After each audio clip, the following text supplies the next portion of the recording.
Well, it's a joy for me to be with you as we gather for this educational event, the launching of the Virtues Campus USA. Um, Thank you for those of you who are able to be with us. Thank you for joining us. What is the need that warrants such a special session as this? I think it can be stated plainly and straightforwardly. Today, higher education is broken.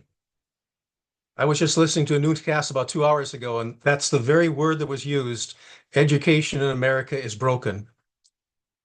Students in our universities are getting cheated out of an education that pursues truth and beauty and goodness. They have been lied to. They have been taught that truth is relative, reality is optional, that morality is subjective, and as such, it is hard to have trust. It's hard to find meaning in life where social order has broken down. The educational systems are broken. They're exorbitantly costly. Students today leave college with huge college debt that follows them for maybe 10, 15, even 20 years. And that debt influences when they marry, when they buy a home, when they have a family.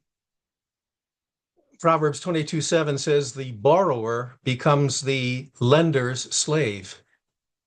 I think that college students are the indentured servants of the 21st century. They are the economic slaves to the state. The educational systems are broken by being disconnected from truth. Secular universities are philosophically antagonistic to the Christian faith. Students sit in classrooms under professors who have no interest in pursuing truth. Because they have severed reason from God's revelation, they themselves can't know truth, and they know that they cannot know truth. If students are going to know truth today about God, themselves, history, the world in which they live, they need to find it in some place other than the university classrooms. It's broken by being out of reach for many, many families. College have become schools for the rich, for those who can afford a college education. Lower income students are left outside the system. Now, for much of history, the church has been the natural habitat of education in the Western world. For 1,000 years in the West, theology was the queen of the sciences. That is, all of life was looked at through the biblical lens. Faith and reason were not enemies. Wherever Christianity went, education followed. But then in time, the church gave over education to the state, and the religion of secularism now holds sway. We, the church, have outsourced post-secondary education to education institutions that are no longer accountable to the Christian family or to the local faith community. If I send my daughter to the university and she comes home a neo-Marxist, who do we hold accountable? If I send my son to the university and he comes back a girl, who do we hold accountable? We have outsourced our young people to professors who don't believe in truth, and they are discipling, they are teaching our youth. In America, across all denominations, we are losing 70% of our young people from the church once they leave home and go to the university. And so the question becomes, how do we return governance of education to the space God created for it, that is, the family and the church? How do we return the power dynamics back to the client? This is the need that the third education revolution, and specifically the Virtues Campus, is addressing. After pastoring churches for 40 years and seeing the loss of students year after year, I came to the conclusion that the solution is not going to come from those who created the problem in the first place. The solution must come from elsewhere. The solution must come from the pillar and foundation of the truth that is the church. So a huge course correction is needed in education. Higher education is broken, and it is the church that must provide a solution. That has led to the birth of the Virtues Campus, which is a strategy for the church to take back education from the secular university. Its purpose is to develop a biblical root system that creates sustainability for local churches to once again become education centers of their communities, for the church to reclaim its cultural authority. The Virtues Campus model has grown out of Vishal Mangalwadi's vision for church-based colleges as he first fleshed out that idea in Appendix 3 of his book, Truth and Transformation. It's a vision that empowers local churches and community leaders to launch fully accredited, affordable micro-universities right where they are. It's a vision that couches education in a biblical worldview. Just imagine young people being discipled in truth, virtue, and academic excellence without debt or the moral confusion of the current educational system. Imagine young people being mentored and tutored by local mentors or elders while earning a fully accredited degree from a partner university. Imagine young people being nurtured in veritas and virtue, that is, in truth and character, as they gain the skills and knowledge needed for the vocational callings. Well, the Virtues Campus model is a strategy for that becoming a reality. I like to say it is where the jumbo jet to the third education revolution touches the tarmac, where the vision becomes concrete, where the vision is implemented. Well, let's look at how it works. In short, the Virtues Campus is a partnership between the local church and the Christian university. It is local churches or local sites willing to open their facilities to double as college classrooms Monday through Friday. It is Christian universities willing to provide online courses at a discounted rate and to grant college credit for courses taught on the local church campus. So students enroll in a local Virtues Campus and an accredited partner university at the same time. On the local campus for 2 years, students take courses that are Christ-centered and couched in a biblical worldview. We have different tracks that all the students take. We have a career readiness track where students come to a greater understanding of who they are, who God has created them to be, looking at personality and interests and skills and values. Because when a student understands who God has wired them to be, what their gifts and abilities and talents are, that gives them some direction as to what career that they can follow. So there's a career readiness track. There's a worldview track. In other words, we expose students to different worldviews that they are going to encounter out in the world. We want them to know what those views are so that they are not taken in by them when they get there. So we study Islam and secularism and Marxism and Eastern and New Spirituality and postmodernism.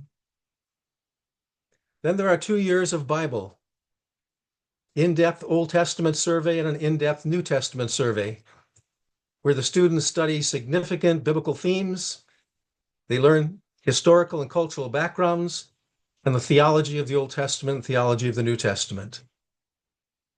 And then also they learn about personal finances. And we have a basic life skills course where students learn just some basic things that they need to know how to live, how to sew a button on a blouse, or how to change a tire, or how to rent an apartment, or how to make out a menu meal. Just some very basic life skills that students need in order to live effectively. 6 to 25 students attend classes, let's say Monday, Wednesday, and Friday mornings under trained and academic pastors.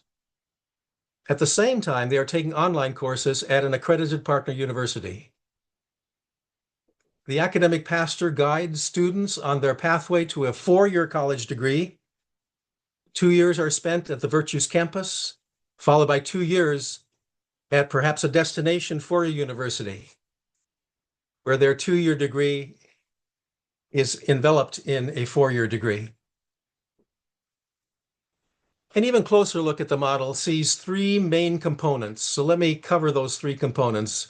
First, the local site or the local church. Secondly, the academic pastor. And thirdly, the partner university. Those are the 3 components that comprise the model.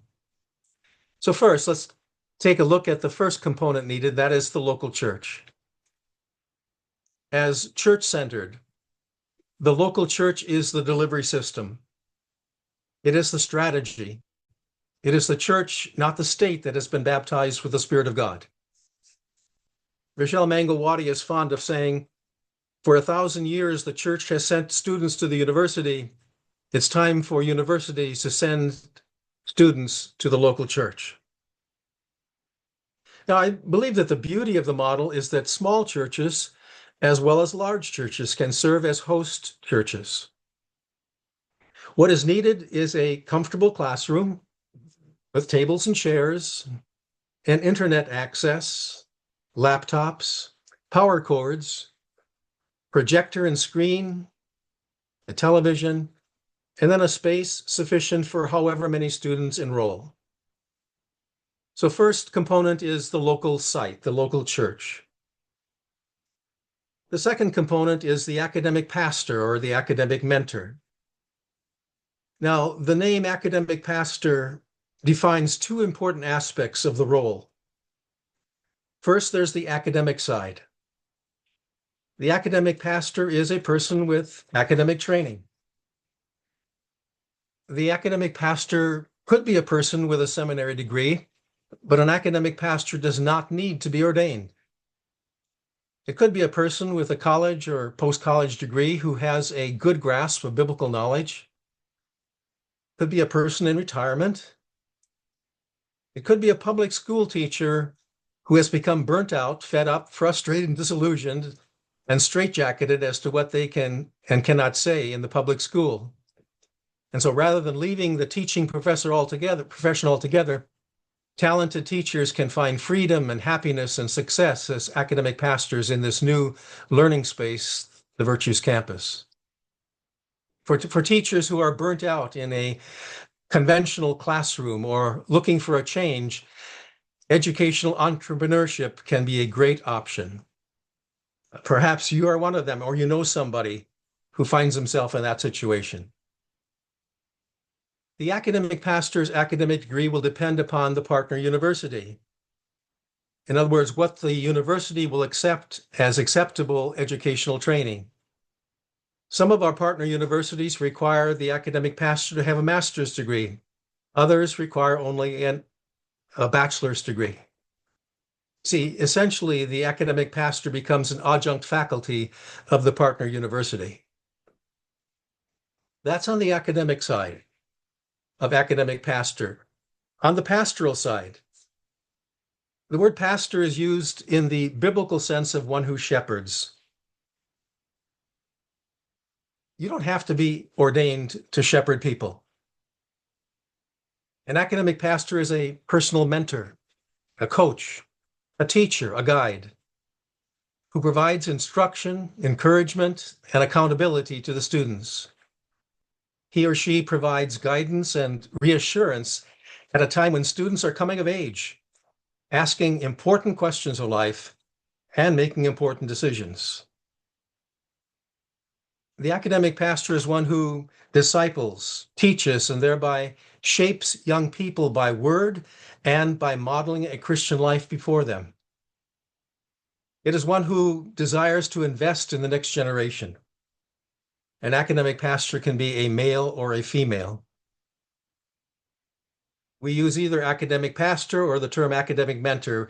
We mean one and the same thing by those 2 terms. So you can tell that the role of the academic pastor, the academic mentor, has been rather carefully chosen to reflect this dual role. Just very briefly, the duties and responsibilities of an academic pastor, an academic mentor. The central calling is to be a teacher of truth. The vision for the academic mentor comes from the Apostle Paul.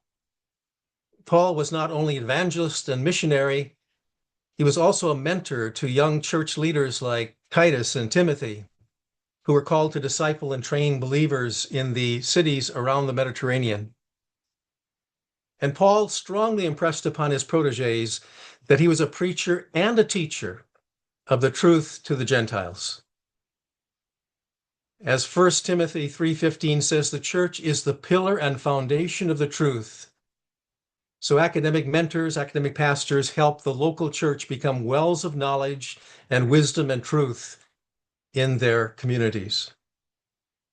So first, the local church. Second, an academic pastor, an academic mentor. The third component is the partner university. While students are taking classes at a local site, they are simultaneously taking online courses from a partner Christian university. And these partner universities give our students a cost break, making college education very affordable. It is the first 2 years of a 4-year program. Students earn an Associate of Arts or Associate of Science degree, receiving their degree from the partner university, which they in turn then can take to a 4-year university, which is applied to a BA degree. Now, currently, we have 5 partner universities with whom we have MOUs, Memorandums of Understanding.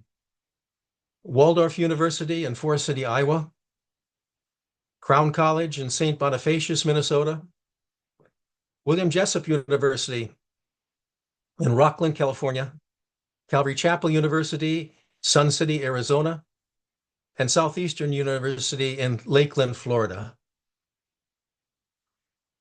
So those are the components of the model. In addition to campuses in the United States, in the coming year, 2026, the Lord willing, we'll be opening new campuses in Bulgaria, in Kenya, and in India. And just this morning, I had a very promising conversation with some educational leaders in a school in Buenos Aires, Argentina. So that could be a possibility for 2026 as well. Now, we realize that in different cultural contexts, the model needs to be adapted to regional and national contexts, but we believe that the main elements of the model will be similar across national borders. We believe the purpose of education is the pursuit of truth and character formation, and not just a pursuit of a higher income bracket. It's about helping students become thoughtful, informed citizens who thrive in an ever-changing world. It's an education that is not just the transmission of data, but the process of forming wisdom. And we believe that the fear of the Lord is the beginning of wisdom, as Proverbs 1:7 says, and it needs to be the foundation of Christian education. Why America needs this now? If the next generation in America is to know God's truth and form Christ-like character, I am convinced it is the church that must teach them. State schools and universities, which have severed reason from God's revelation, cannot teach them truth because the unaided reason of secular professors can't know truth. Cultural voices, the media, and the entertainment industry can't teach them truth because their ideas have been shaped by the university professors. Even seminary faculty and pastors who embrace the Bible as merely story cannot know real truth. So if our young people are going to know truth, it is the church that must teach them. The solution to the mess education is in today lies at the feet of the church. The third education revolution, and specifically the Virtues Campus, provides a workable and scalable strategy for churches to become educational centers of their communities, wells of wisdom, teaching and demonstrating the fear of God. It is a natural step for homeschool youth. It can be a great asset to Christian high schools. Because of technology involved, it can reach students in very rural areas, not only in America, but in many parts of the world. It is affordable, and so low-income students can have a great college education. And it provides local mentoring, vocational guidance, moral and spiritual accountability. So just imagine if thousands of churches across America took the step of opening their facilities, identifying academic mentors, academic pastors, and becoming micro universities or micro colleges, educating the next generation in a biblical worldview, and integrating truth and virtue with skills and knowledge. Just imagine the church in America, which does have the resources to do this. The church in America could disciple its nation. And if we do so, we'd be following Jesus' mandate to go and disciple the nation, teaching your nation to observe all that Jesus commanded. It's a great challenge to be obedient to the great commission that Jesus has given to us. Thank you for being here to hear about the vision that we have been given and which we're sharing with people everywhere. Thank you.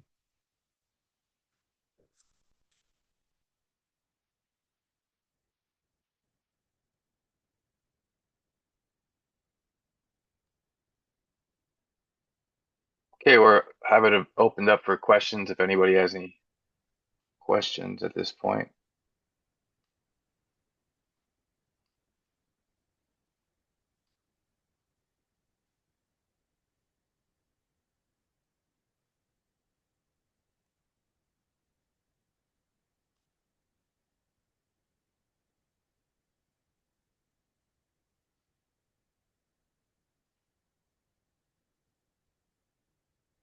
You can just type your questions in the chat.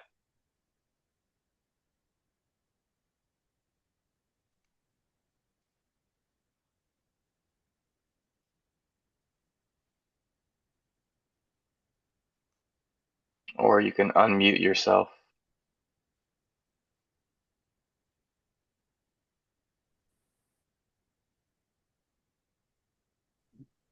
David, this is Mark Newell from New Jersey. I Hi, met Mark. you several years ago at a church down off Route 9.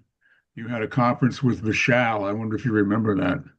I very much remember that at Joe Suazo's church. Yes.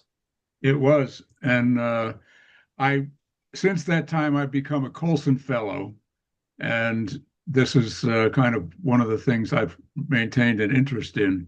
But I'm wondering, is there still a church? Because I think there was a church in New Jersey that was doing this. Is that still happening? Yes, we have two campuses in New Jersey. One is functioning at Calvary Chapel, Old Bridge, New Jersey, and the other is in Lodi, New Jersey. In fact, it was the pastor of the Calvary Chapel that was at the very same gathering in New Jersey that you and I met at, and he brought that idea back to his church, Calvary Chapel, Old Bridge, and they were really the first one to grab a hold of the idea, and it's been 3 years of the campus has been functioning there for 3 years. And we will graduate our third our cohort this May, David. Hey, Jay, you're here. Yes, sir, I am. Fantastic, fantastic. Jay's an academic pastor. Yeah, Jay. It says Linda, that's his wife, but Jay was the first academic pastor at Calvary Chapel, Old Bridge. I'm here as well. So maybe We're here. there's a question asking, are the mentors volunteers? No. Are the questions, are the mentors volunteers? No, the mentors are salaried. And they're salaried by the tuition of the students. And the salary is quite lucrative if you can get a cohort of 12 to 15. If you can get a cohort of 25, you could literally nearly have this be your full-time salary. Now, you'd have probably a difficult time procuring benefits and whatnot on top of it. But I can tell you now, I was on staff at Old Bridge for 11 years as the academic pastor. 5 months ago, I took a pastorate in Piscataway, so I'm now the lead pastor at Christ Community Church in Piscataway, but I'm still teaching as a virtues academic mentor. So you definitely, if you were a full-time pastor, or let's say an associate pastor with some seminary training and a degree, this would be an unbelievable way to unburden your congregation salary-wise if you're pastoring a small to medium-sized church. Um, it's the way the Virtues Campus has structured the pay is beyond reasonable and fair, and that's been something I've critiqued the church for the last 30 years of as a pastor of 25 years, that a lot of the times it seems that pastors are expected to do things for pennies on the dollar or paying them as a circus elephant, paying them in peanuts. This is a very different, this is a very generous payment. I just put a estimate in the chat for each of those numbers, 6, 15, and 25 students. So with 25 students, you can make around 66,000 a year. Like I said, just about a full-time salary here in New Jersey. Anywhere else, without fail, this is the disgusting Northeast. 66 ain't gonna cut it. Unless you like ramen noodles.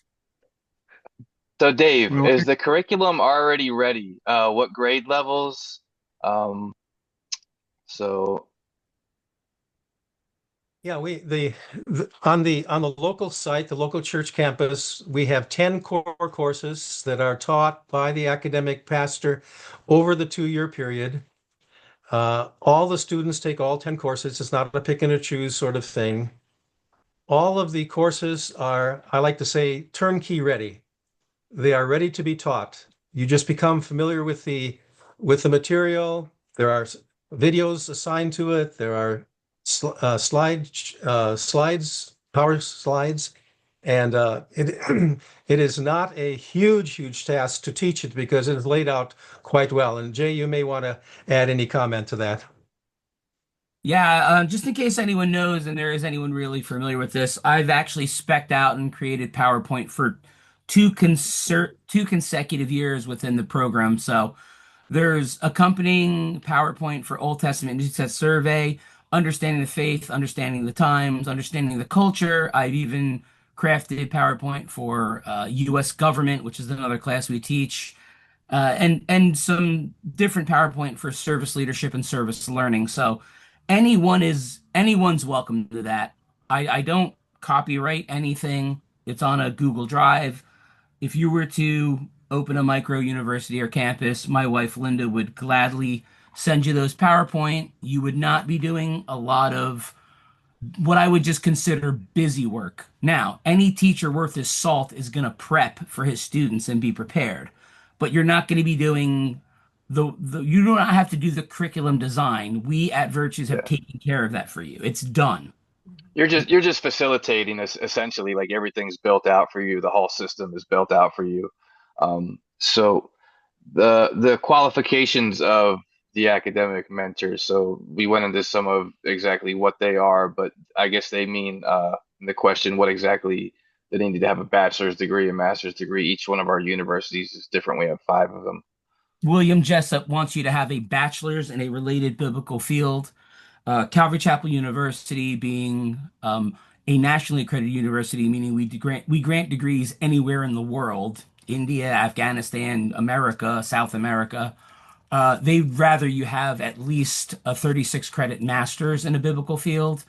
I think Crown also really prefers that students, that academic mentors have a master's leaning even more towards an MDiv. I can't speak to Walvord. I don't really know. And I'm not sure what Southeastern's requirement is. But I know Jessup will definitely let someone teach with a bachelor's degree, which is pretty gracious. And Southeastern University is pretty much in the same place in that regard as William Jessup.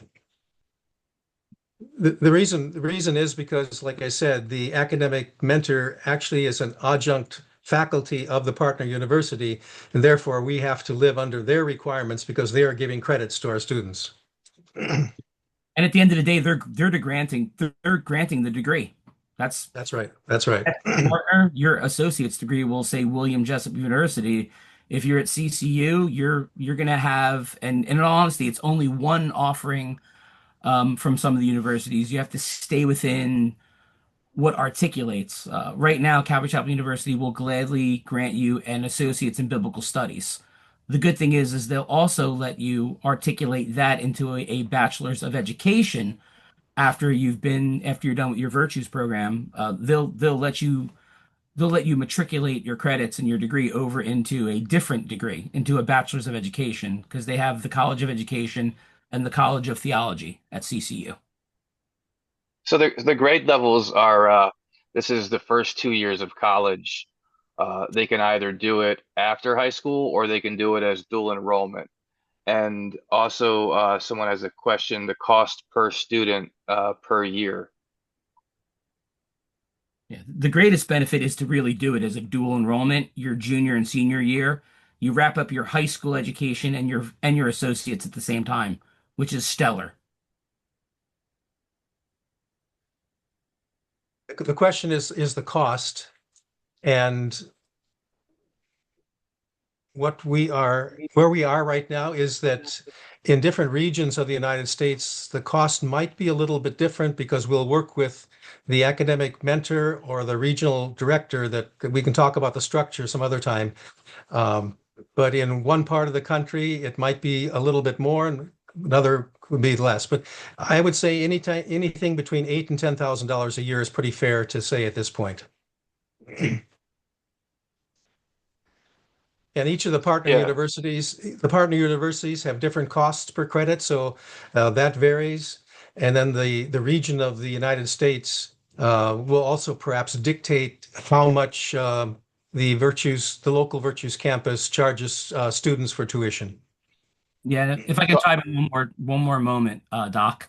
It's also because of the way dual enrollment in America works, it is a substantially cheaper credit hour. Right now, Calvary Chapel University grants $100 per credit hour.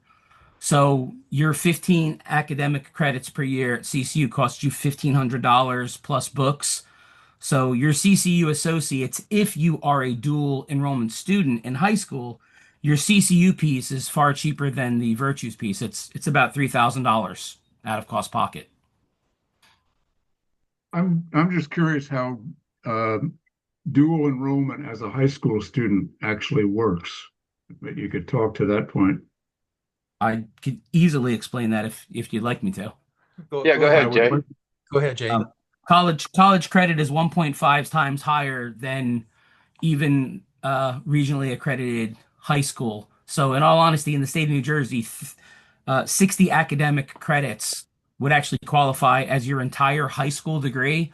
We're allowing students to just do their junior and senior year. So, your gen eds, which you are going to do with mostly your partner university, at least I can tell you how Calvary Chapel University and Southeastern, because I have both students in my cohort, Southeastern students and Calvary Chapel University students. You're going to do your 15 per year gen eds, your math, your sciences, and some pretty amazing cool stuff too. And students are taking Introduction to Art Appreciation as a cultural class. They're taking philosophy, Christian ethics. These are some pretty high ranking college classes for high school students, and they're getting double the credit. It's dual enrollment. You get college credit and your height, and you fulfill your high school credit as well. So parents have to realize that they're going to cut the diploma there. You can do it through HSDL or just your own. You're going to be issuing a high school homeschool diploma, but you're going to be basically articulating all of those gen eds and the Bible credits and theology credits virtues, you're wrapping that up into a high school diploma for the junior and senior year. I just want to chime in really quick too. This is Linda. Um, the other benefit with dual enrollment is that those math, science, history, and English courses that they would be taking, those Gen Ed that Jay was talking about, those only need to be taken once. So that's the benefit for the student. The student is now entering their junior year of high school, and so they only have to take those math, science, English, and history courses one more time. And then they would get their diploma and their associate's degree. They do not have to take the SATs either because they are now accepted into a university, the partner university. So, as for homeschoolers or even for Christian schools, for parents who sometimes they have their kids take PSAT,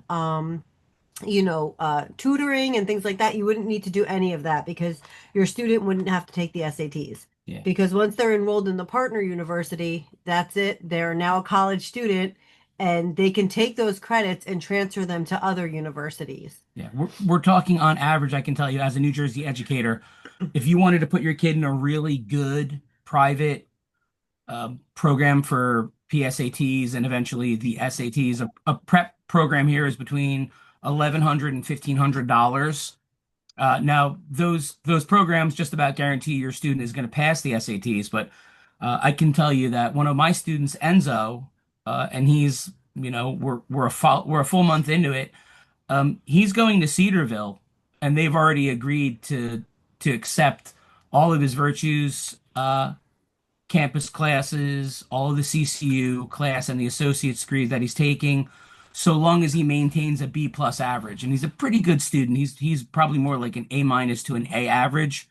And so I don't know if you realize this, but I mean, Cedarville in Ohio is a fantastic Christian university. I would say probably next to Grand Canyon University and Liberty University, a preeminent Christian university in America. Whereas Liberty and Grand Canyon want you to take one chapel per week. It's actually mandatory that you attend one chapel per day at Cedarville because they want your walk with Christ to be as strong as all of your other academics. And I have two personal friends who teach there in the science department, and it's a very robust, and at the same time, they truly believe in the discipleship of their students. And he's been accepted, and he's not even a graduate of Virtues yet. This is Bill. Yes, go Can you ahead. hear me? Huh? Yes, go ahead. I'm new to this, but I wholeheartedly endorse it. And in response to the person who's asking, how does this work with kids in high school and then getting another associate kind of degree? This happens in other places around the country. I have good friends in Colorado. Their daughter just graduated from high school this past spring, but a week before that graduation, she got her associate degree from a place out there, where now she goes to a University of Minnesota in Duluth, and she's a junior. So it's an awesome deal. Tremendous amount of savings, especially if parents are contemplating helping our children with college without having to get into tremendous debt or even taking these big college loans. If I was forced to do a decision, I'd much rather take a 2-year loan than a 4-year loan for school. The other thing So we about have. this, Yeah, No, go ahead, Bill. Go ahead, Bill. yeah, one other thing, just I think to be cognizant of, one might think that this is for students who are a little slower or, and it's going to be a great benefit for them, a B student or a C student, or whatever, okay, but also for those A students because they have a lot of drive and they want to get going on what they want to be doing. So I think the benefit is just enormous. Yeah, Bill, our daughter has literally diagnosed learning disabilities, dyslexia, and a communication impairment, and she had excellent, excellent scores in virtues. And no, I refuse to be her academic mentor. She studied with Professor Figueroa in our second cohort. So yeah, and That's a huge benefit, in all honesty. She actually has a 504 plan, which is synonymous with an IEP that you would have in public school. And a lot of the professors at Calvary Chapel It University transfers over. are honoring that for her. So as she was in Virtues, obviously Chris knew of her disabilities, and a lot of the professors at Calvary Chapel University were also very gracious. Once she got into the class, she would advocate for herself. She would send them an email and say, "These are my issues. If you see these in my papers, please let me know. Let me be able to correct them. But I just want to let you know it's not for a lack of laziness. It's just I have these issues." And a lot of the professors were nothing but gracious. Yeah, and since I've been an adjunct at Calvary Chapel University for about 13 years now, we've actually changed the policy and we actually now accept IEPs and 504s. They go into a student's file, and the only people in the classroom who can ever see them is teaching assistants and the actual lead professor. So this is a huge benefit. Huge. Maybe just to summarize and to make it simple again, we target two groups of students primarily. The dual enrollment students, which are junior and seniors in high school. And that is what Bill was saying, that a student that is a Virtues Campus student and a junior and senior homeschooling student, they can graduate from high school at the same time as they earn their AA degree. They've cut out 2 years of college, and then they can take that 2-year degree. The other group is those who have gone through the 12 years and come as Virtues students and spend the first 2 years of their college years with us. So the dual enrollment students, and then those who come already with their high school diploma for the first 2 years of college. And we have over 250 degree programs. So I posted a link to that in the chat. So if some of you haven't seen that, that's in the chat. And if some of you haven't had your questions answered, you could just unmute yourself and voice your question, and we can address that before we close. I just had one question. I assume this is recorded and we'll be able to see this recording on YouTube. Yeah, this will be on YouTube. Yep. And because I see all the links up there, but so those links will be visible on the YouTube recording. Yeah, all this stuff will be online. We're gonna have this same session, or not the same session, but next week at the same time on Thursday at 7 Eastern time, we're gonna unpack. We're gonna go through our pitch deck and explain exactly how this model works in more detail. And in the week after that, we're gonna explain in detail, take a deep dive into the academic mentor role or academic pastor. We use those titles interchangeably. Some people they're not really an ordained pastor, so they feel more comfortable with the mentor title, but it's the same function. And then the last week we're going to talk about what sites, because some people have sites which is fits our model most easily is churches. They're underutilized, and they're everywhere. So you can easily host at a church, but also some people are looking at hosting at like campgrounds, retreat centers, um, uh, like office parks, all types of different setups and stuff like that. So this is going to be a whole campaign for the next 4 weeks, beginning today, for the whole month. So, but everything is on the website as well. But all this, I'm also going to start a WhatsApp group for this, and so all this will be sent out. So anybody that came tonight, they registered to this Zoom. So I have all your emails. So I'm going to be sending out an email early next week that'll have a summary of all this stuff and give you a heads up on the coming week and what we're up to. Hey, David. Yes. There is a chat in here that says, how can someone be an academic mentor if they have a full-time job elsewhere? From Kathleen. If I could answer that real quick, I have a full-time job as a senior pastor. And what I do is I carve out, which is all you really need to do, is 2 days for your students. We do Monday and Wednesday, 9 to 12. Sometimes we go to 12:30. If they're service learning, we take it to maybe 1 o'clock. But you can do so many amazing things with this. You can hold your Virtues campuses at night, guys. You can do, a 6 to 9 o'clock or a 6:30 to 9:30. There's so many different opportunities. I almost feel like the cliche saying of it, with this design, the world is your oyster. what way do you want to do it? You can absolutely have a full-time job and run a cohort within a strong local church. I want to encourage people. That's great. Very doable. So do we have more questions? I don't want to cut anybody off. I Just just unmute had yourself. one New Jersey specific question because there's already two of these in New Jersey. Is there room for more? Oh yes, there's room for more. We're spacing them out.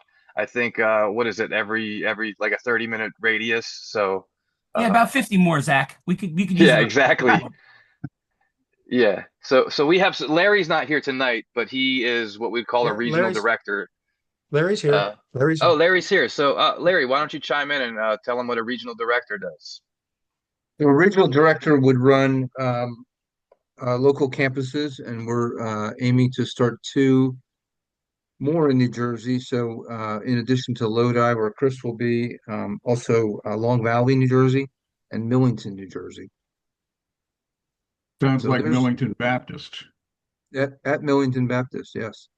I was in the one of the pastors there was in the Colson cohort with me that I graduated from in 5 years ago. I Oh, know him great. very well. Yeah. Bob Well, that's Bob Urbig. Urbig. I knew it was an E. I couldn't think of it. Thank you. Yeah. Yep. No, Bob's great. He's very supportive, as is the whole staff there. And we think we'll be pretty successful in starting a good campus there in the fall.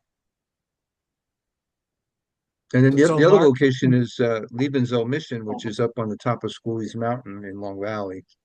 A beautiful spot. I know that well as also. Yeah, there you go. Where I am is located, at least in church-wise, is in Montclair, for those of you that are familiar with that area. That's a great area. Yeah, well, so, so Any Mark, other we've got any other comments or questions? Mark, a short answer to your question is we need to multiply these campuses all over the United States. And, students will drive what, 30, 40, 50 miles perhaps, but that's Right. the radius around which a campus, and then you start another campus, so it doesn't become such a long distance for other students. Well, Yeah, I want to share. I like to say we want to make it the McDonald's of micro colleges. That really we in my mind, I would love us to be everywhere just because once you understand what we're selling, that your kids are going to be able to graduate with an incredible degree and they won't lose their soul. They'll remain a Christian. Like that's one of the biggest things that we're seeing is that kids go to school within their first year, they basically fall away from the faith. So this model to me is priceless once you understand how it fully works and the discount that you're getting from these partner universities is tremendous. And I just wanted to add what I particularly appreciate is the vision, because I'm in the process of switching churches, and one pastor I keep telling him, I say, you need a bigger vision, and I don't think he quite gets it. And so I'm kind of moving because of that. As you get older, it's like you don't know how much time the Lord has for you. I spent 25 years teaching college history and Bible, and I want to keep doing that if the Lord opens that door.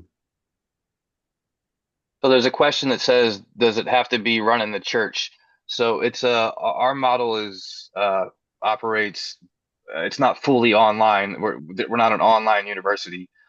So you actually spend, like Jay said, 2 to 3 days a week. So it's 3 hours a day, Monday, Wednesday, and Friday, at the church. But then you're also doing your classes online, so over the internet. But it's not a fully online.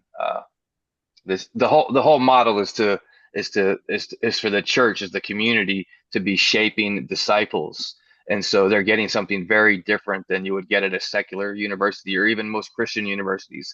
You're getting a hands-on mentorship from an academic pastor that's there to help develop you spiritually and intellectually. And there's the program that David built out, like in the coming weeks, just as a little infomercial for for what's coming attractions in these next 3 sessions, is that next week we're going to go into a deep dive of the model, the U.S. model. So David will share a pitch deck that we share with partners, investors, people that Larry works with, that he's showing us to. when he goes around and is trying to scout out churches where you can have locations and set those up. And so this is what we use with them. So we're going to be sharing that next week. And so everybody that wants to come back, I know there's a lot of questions that aren't answered.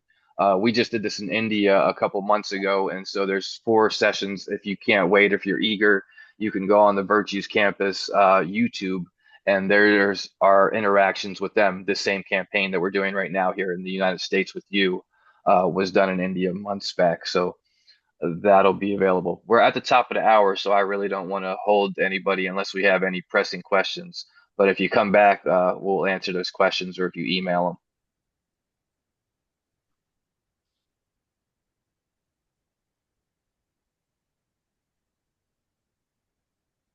Well, thank All you right, again for being, I think they're thank you letting us again go, for, David. yeah, thank you again for being with us. And we hope that you will join us again next Thursday evening at the same time.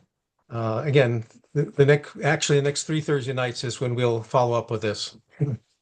Yeah, if you follow us, we're all on social media. So if you're on Facebook, just search in the Facebook uh, Virtues Campus, and I'm posting on there several times a week during this. So a lot of the questions that you have are there or already answered, and all the links to the YouTube accounts and so on and so forth is all there, and you'll be kept in the loop. But if you signed up for this, you'll be reminded of the next coming weeks and stuff like that. All of you that are here have obviously come through the Zoom link. So, Larry, or anybody else has anything to say in closing? Nope. Okay. All right. God bless everyone. See you next week. Thank you very